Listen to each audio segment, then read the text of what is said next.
ठीक है, ये हमारे पास एक क्वेश्चन इन्होंने हमें दिया हुआ है, करेक्ट। नाउ स्टूडेंट्स देखिए क्वेश्चन क्या है, क्वेश्चन है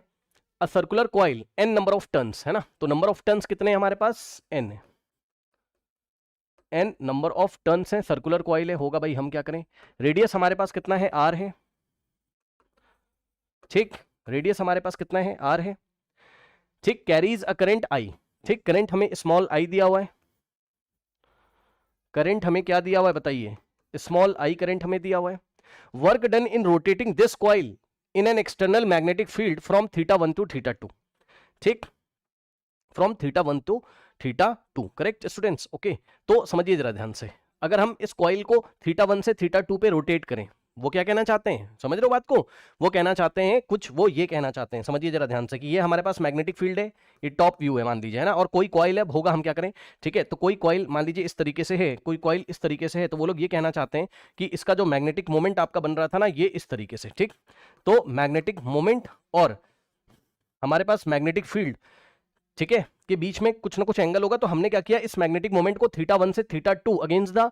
अगेंस्ट द मैग्नेटिक फील्ड हमने रोटेट किया, क्या आप फील कर सकते हो, जैसे डाइपोल में होता था वैसे हमने इस मैग्नेटिक मोमेंट को θ1 से θ2 हमने against the magnetic field rotate किया, तो बताओ कितना वर्क करना पड़ेगा, समझ रहे हो, ठीक है, तो ये चीज है आपका। तो ये बताइए, कुछ नहीं करना है, कल आपको पढ़ाया था, वर्क डन का फॉर्मूला क्या आता था, work done total WT is against the magnetic field is equals to, क्या आ जाएगा हमारे पास, अगर आपको याद हो, M इंटू बी, इलेक्ट्रिक फील्ड में क्या होता था, PE cos θ1 माइनस cos θ2, यहाँ पे MB cos θ1 माइनस cos θ2, कल आपको बताया था कि नहीं, जल्दी से बता दीजिए, कल आपको बताया था M into B in the bracket cos θ1 minus cos θ2, कल आपको जाते जाते क्लास में कराया था, ठीक। और जो लोग अभी भी इलेक्ट्रोस्टैटिक रिवाइज नहीं कर रहे हैं, आप ध्यान नहीं दे रहे हो, तो आपका जाएगा, ओके। मैग्नेटिक मोमेंट आप निकाल लीजिए जल्दी से, आइए हम लोग जल्दी से यहाँ पर मैग्नेटिक मोमेंट स्टूडेंट्स निकाल लेते हैं। तो मैग्नेटिक मोमेंट यदि आप निकालते हैं, तो मैग्नेटिक मोमेंट हमारे पास क्या होता है, ध्यान सुनिए, करंट इनटू एरिया होता है, लेकिन नंबर ऑफ टर्न्स भी तो लोगे ना, नंबर ऑफ टर्न से मल्टीप्लाई करोगे, तो यहाँ से आ जाएगा हमारे पास नंबर ऑफ टर्न्स, तो n है, करंट हमारे स्मॉल i दिया हुआ है, और एरिया अगर आप निकालोगे तो रेडियस हमें कितना दिया है कॉइल का, रेडियस r दिया है, तो पाई r स्क्वायर एरिया हो जाएगा, ठीक, क्योंकि सर्कुलर कॉइल है, तो एरिया की जगह आप रखोगे पाई r स्क्वायर, तो यहाँ से हो जाएगा जो मैग्नेटिक मोमेंट का जो मैग्नीट्यूड आएगा, वो आएगा n i पाई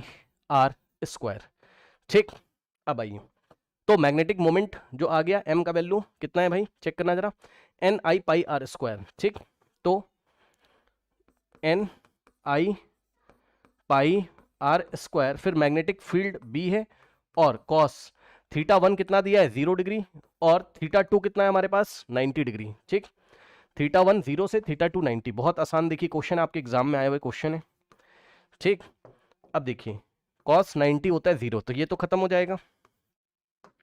और cos 0 1 होता है, cos 0 कितना होता है 1, तो वर्क डन टोटल जो आएगा वो आएगा n i pi r square b, और यहाँ 1 बचेगा, 1 का कोई मतलब है नहीं, बिकॉज ये पूरा 1 से मल्टीप्लाई करेगा, n i pi r square b, तो n i pi r square b, option C is the correct answer, check कर लीजिए, ठीक है, pi n i r square b, check कर लीजिए, इसको रीअरेंज करके लिखोगे, pi n i r square b हमारे पास हो जाएगा, रीअरेंज कर लीजिए, तो इसको हम ऐसे भी लिख सकते हैं, पाई n i मल्टीप्लीकेशन में ना n into r square b, ठीक, बहुत आसान क्वेश्चन है, ये भी एग्जाम में आया हुआ है,